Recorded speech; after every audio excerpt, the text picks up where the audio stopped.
So does anybody want to start with questions for our panel here? Does anyone? It's kind of hard to see. Anyone out there? Ah, great, in the back.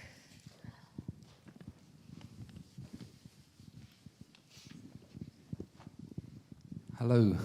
I'm just curious about the scanning of objects. I think there was, when you scan in objects, can you do that like with an iPad or something in real time, or does it have to be done in advance or something like that? Okay, yeah, so there's different ways. There are applications for doing photogrammetry that use cloud computing, such as Trinio, things that basically will use phone cameras. I've been doing this for a number of years, so when I started, the DSLR camera is usually your best bet. One with the largest sensor possible, and usually 24 millimeters is like a really good focal length. Like the program that I use is Agisoft PhotoScan, so it has like certain conditions that are ideal when you're trying to do a photo scan. I would have gone through the process, but it's in 10 minutes. I couldn't really get too much into photogrammetry, but it's really interesting. And so now, so I was talking to the excavation director of one of the digs that I do some photogrammetry work for. And when he did the data collection for this season's excavation, he had already processed a model, and he said, oh, I took these with an iPhone 6S. So you can actually use that, those types of cameras that you typically find on a smartphone, even on an iPhone 6S, which is a relatively aged phone by this point, I guess. So yeah, mobile phone technology is definitely usable. I still use a DSLR though, because I don't know, it's more fun. No problem. All right, any other questions out there? Well, I have a question to get some stuff going. So, David, I really liked some of the quotes that you pulled out, right, in relation to your work and with research creation, which I really understand as a process of, what kind of knowledge does art produce that is not produced in any other method, right? And this is a kind of question for everybody as well. But you were saying that the audience have to know how to resonate with how you approach the work, like the idea of resonance. And so how much do you need to teach audiences how to do this? Because all this is new technology, and sometimes people are like, they don't get it, or they're scared to maybe put a headset on, or and you have to like teach them certain things to get them to understand how to resonate, right? I think that context matters a lot. So we presented this work at 5 Hours, which is a festival specifically for augmented and virtual reality. So a lot of the people attending that festival, if they had never done VR before, they had already done VR experiences prior to entering our experience, at least. And so, but that being said, I do think that both AR and VR have the advantage of taking advantage of what we already naturally do with our bodies, right? I mean, all I had to do with After Dan Graham was just once the headset was on, and sort of once you're beyond that sort of onboarding people into the actual technology, is just say, feel free to walk around, and people immediately just kind of get it. And I think that's, I mean, for me, exploring this technology, one of the things that's most exciting about it is that it speaks to us in a way that feels very natural. Yeah, so I'm not sure how much training needs to be done ahead of time, but I do think that because it's tapping into that, our natural, we have these bodies, we're moving through space, and they're designed to present us with images that at least try not to make us nauseous. Yeah, I actually get pretty nauseous myself, which is funny because I teach it. But do the rest of you find also that people find it quite naturally? Because some of you teach with it, or you're working with children, or with the general public, right? As in case of the library. I can say for my experience, the first time that I met Toasterlab, I was like, wow, I don't think anyone in my community is going to know what VR even stands for. And I was suggesting like, hey, you guys, can you just put virtual reality on the posters instead of putting VR? But to my amazing surprise, almost everyone knew what that was, and it was just me who didn't know anything about VR. And actually, I got to talk to a lot of people during the event too, and they said, you know what, we've been in Canada for a month. This particular group was from India, and they were like, yeah, we've been working on VR and virtual reality stuff, and even back home. So I think people are very well versed in how to use technology, and they're very intrigued by it, especially using it in open spaces, because you technically you feel like, oh, technology is for the indoors, but now it's coming outdoors, and for me, I was personally surprised how many people were actually so familiar with it, and they got into it right away. Well, I wanted to compliment David too, because at Fivers you could give like tickets to pick a certain number of experiences, and then you would rate them afterwards. And I went after how there was a kid who you were supposed to rate it, I think, out of 5 or something like that, and he was like 1,000,000. And I missed it, but maybe you or someone else was describing. I was like walking around like Spider-Man on the floor, and I think kids are like natural boundary pushers, as I know intimately, and they're willing to like take on these risks with their own body and like hurdle themselves with these technological problems in the way that we might feel a little bit more fragile about.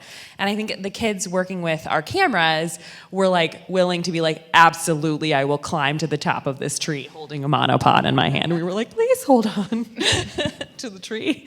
But yeah. We've been using some of the Parkway Forest videos as demonstrations for our project, just to kind of explain, the kind of project we're looking at. And so we just say, okay, put this on, and this is a project that some kids did in a park, and the one of the kids where I think they bring the camera up the tree, that's been really helpful in explaining, what you can do with virtual reality, because I think it also kind of gets people in the framework of, they remember what it's like to be a kid. It's that experience of seeing the world through someone else's eyes. So thank you to Parkway Forest for helping us out with that. It's been a really helpful demonstration. Great. And David, actually, you won an award during Fivers, right? Just had to mention that. Yeah, maybe that kid. We won the People's Choice Award for Best Interactive Experience, and maybe that kid's 1,000,000 points went a long way to helping that. I don't know, stuffing the ballot box. Right. So children seem like they take naturally to technology, right? But have any of you encountered any like problems of accessibility? And because we're not all naturally into technology, especially older people, or if you're differently abled in any way, right? So have you encountered like any problems with that? I can just speak from the behalf of accessibility in terms of language. So in our community, because it's a newcomer community, a lot of the events that we have, sometimes we need to employ translators. And when it comes to technology, you can just show what you can do with it without having to explain much, and it feels so inclusive. It's like knitting, like you don't have to talk about how to technically knit. You can just show someone how to knit and they will feel included. So I think in terms of language, it's a great resource to use to make everyone feel included. Like on the other end of that too, like sometimes when we're talking about teaching like 360 filmmaking, and we talk about wanting to like pick up and move the camera quickly, we'll just think about like when you were a kid and someone just like picked you up and like moved you around, and how like that creates a kind of a lack of agency sometimes. Like you're in control of like the physicality of someone, and that's a lot of responsibility, and you can physically make them sick too. And I think you really like having at least a knowledge that could potentially have that impact on someone is really like important to keep in mind too. And I find also that like if people are wearing glasses, I mean, even really simple stuff like that, like if you have different visual plane, sometimes you can't always ensure that like the device you're using is going to give you the same experience as somebody else. It's true, because a lot of the headsets do not fit over my glasses, right? And then I'm just like, I can't. But also, what about if people were, say, blind or, in a wheelchair? Are there issues around those kinds of things? It's probably not something that people think about with VR, right? Because it's I think it's a question, like questions of accessibility. I know there's someone here who's an expert in that, and thinking about those sorts of things that should be further explored and discussed. Absolutely. Yeah, we're kind of like at the beginning of a lot of, how do we approach these things, right? Yes. Let's take a break and see if there's any more questions from the audience. Hi, I've got a question. Hi, Taien. It's actually a question for you, Taien. Oh. I was wondering, so I love your work in miniature. I'm sorry we didn't get to see the video here, but I love the idea and I love the interface. But my question, especially having attended a number of, looking at a lot of the projects today, I'm just wondering if you could comment on what you think could be either gained or lost if those kinds of worlds and all those palimpsests and the poetic layer were actually brought out instead of being a miniature of the city, but were brought in as kind of a mixed reality going through the city visually. I know you've done a lot of sound walks and stuff, but I'm just wondering if you've thought in your own practice of what could be achieved or what you would lose that you don't want to lose. Yeah, it's a great question because we think, there's so much potential, right? Like with your work on the Roman, the epigraphs and stuff, like it can open up all these different layers. So with my work of actually looking at layers of the city, it could really bring out, historical tours would be a really great example. Like what was there before, or, when you can go in through Google Maps and you can go back through time. Can you imagine like being in the city and being able to go back through time in that way? There'd be so many great applications that I could see with that. But I think the drawback though, would be of course that you're walking around the city like, on your phone, like staring at a screen, right? Which makes actually moving through the city a little bit harder. Which is why I do sound. Like sound is such a great medium because then you're not staring at your screen, right? You're actually engaging it through the sound. But you don't get the historical photos and stuff like that, which would be the best thing, I think, to layer over. And and other things too, poetry. I think there are actually maps, like interactive maps, in London, for instance, of all the different poems that have been written about London, and they're geolocated to where they are. Things like that could really be brought out. So yeah, good question. There's one in the back.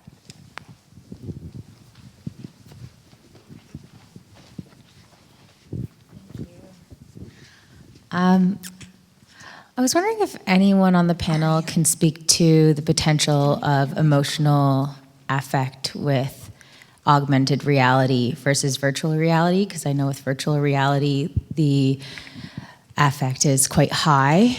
I think one of you were talking about how when someone has the goggles on and they're experiencing a piece of theater, sometimes it's inevitable that they might cry. But what about augmented reality when you're seeing both the physical and a piece of technology that's supposed to convey another message? Anyone? I mean, I can talk about our experiences with transmission, not necessarily Parkway Forest Park, and doing augmented reality in that way. I think it depends upon a lot upon like the viewer's willingness to hone in on whatever it is that's happening on the screen, and maybe tune out or either incorporate whatever is going on in the physical world around them. So it's highly dependent on someone's willingness to like dive in, or the actual layer that you're giving them to engage with. And I think part of what we can do with augmented reality is try to tell compelling stories in any medium that we're working with. And if someone is deeply engaged in a compelling story, then we hope that the affect is inevitable. If I may, I don't know if that I've been successful in doing that yet, but I'm trying really hard. if I may add to that too, I think that one of the advantages of virtual reality is the form factor and the way that it sort of closes you off to the real world. And hence that heightened sense of affect, I think. And the fact that with AR, I mean, particularly on mobile phones, you're always sort of being mediated through this screen, right? So I wonder if, once the form factor for AR becomes something less obviously mediated, if we also get a heightened sense of affect along with that. It's an open question, I think, and clearly the technology is trending in that direction. So, Like, you mean like if we had Google Glass and we were just like immersed in our glasses, it would be there all the time. I think augmented reality also, like, just adding on to that, augmented reality gives you the opportunity of like surprise, like finding something, like a scavenger hunt sort of joy feeling, which I think it's like uniquely suited to that particular medium. I think also in terms of augmented reality, it would be interesting to see how it can, from a community point perspective, how can the technology connect the people to the places where they live? Because, for example, we would have nature walks or just neighborhood walks, introducing new community members to the history of the community, and just probably I'm imagining seeing how the neighborhood had changed from time to time, or learning the name of a tree that's right next to their home. I remember some of our community members saying, I may not know people, but I know this tree, and it's kind of connecting them to the place. So I think there's a huge opportunity, the way I see it, to kind of make more connections between people and inanimate objects through this like augmented reality.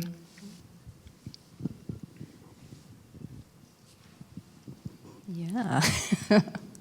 There's a question in the front there. First, thank you for all the 5 hours shout outs. I really appreciate it. Steph. Oh, hey Steph. How are you? It's hard to see. I just wanted to ask everyone how much they think about the social aspect of bringing in a group of people into an experience. I've seen so many different projects who have not thought about it, or they have tried and failed. I'd be interested to see what you think about in that process of creating, whether it's an app or a game or a project, and how you kind of go about it and what you see. Well, I know for my work, for After Dangram specifically, those monitors for me were really important as a way to have the virtual sort of leak out into the real world, and have a way for people who aren't in the headset to get a sense of what they're looking at. Because, you go and watch someone in VR and you just see a person standing around, like waving at things that aren't there. Yeah, it's pretty funny, right? To watch people like in VR. And so I think that beyond just having a monitor that you can see their view, I'm really interested in exploring that idea of finding ways to bring the virtual into the real for people who are watching. It's interesting. I was just reading Gunning's article on early cinema, and he's talking about the excitement around watching these early films, and all I could think about was that's a theater full of people who are all having the same experience, right? Whereas in VR, it's like one person's going, "Wow, this is amazing," and everyone else is going, "Wow, look at you!" Yeah, right. And so, I think it's really important to consider that social aspect, to think about how to bring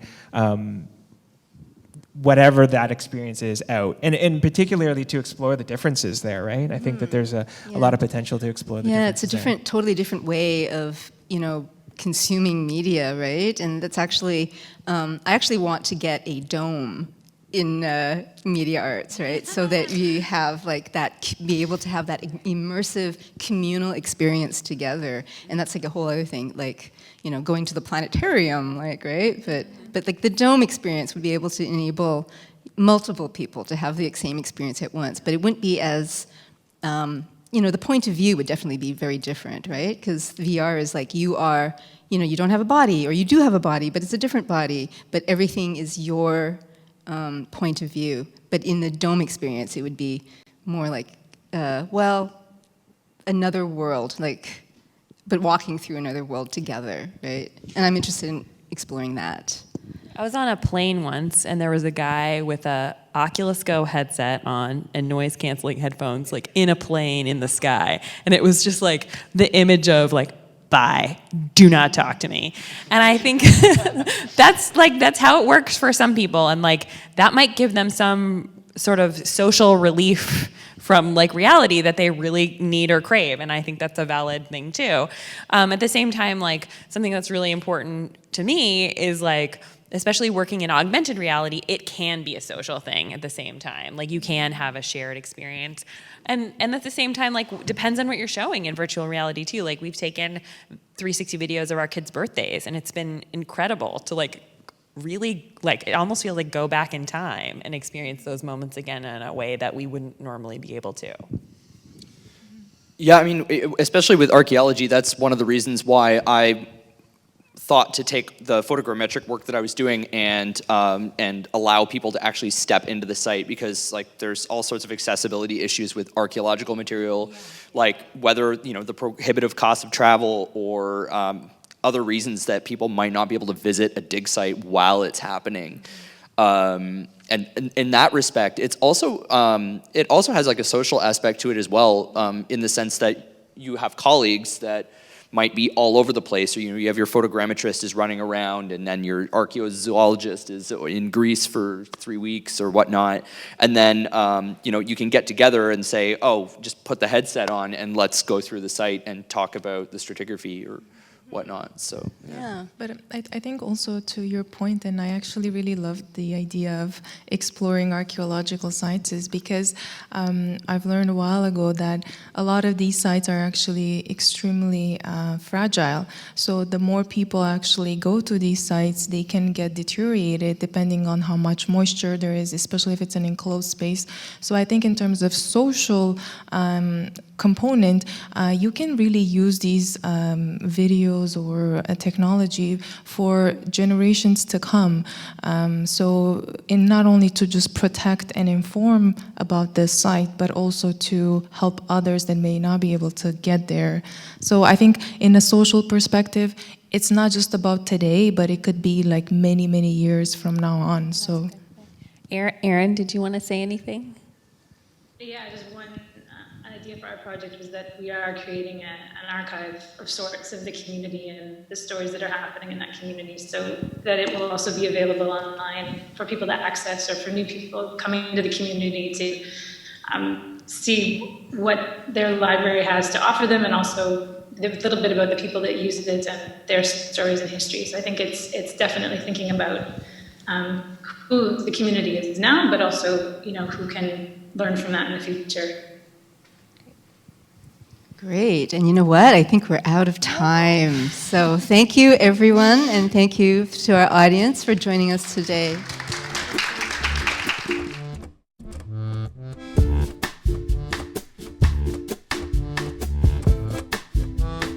Ha ha ha ha!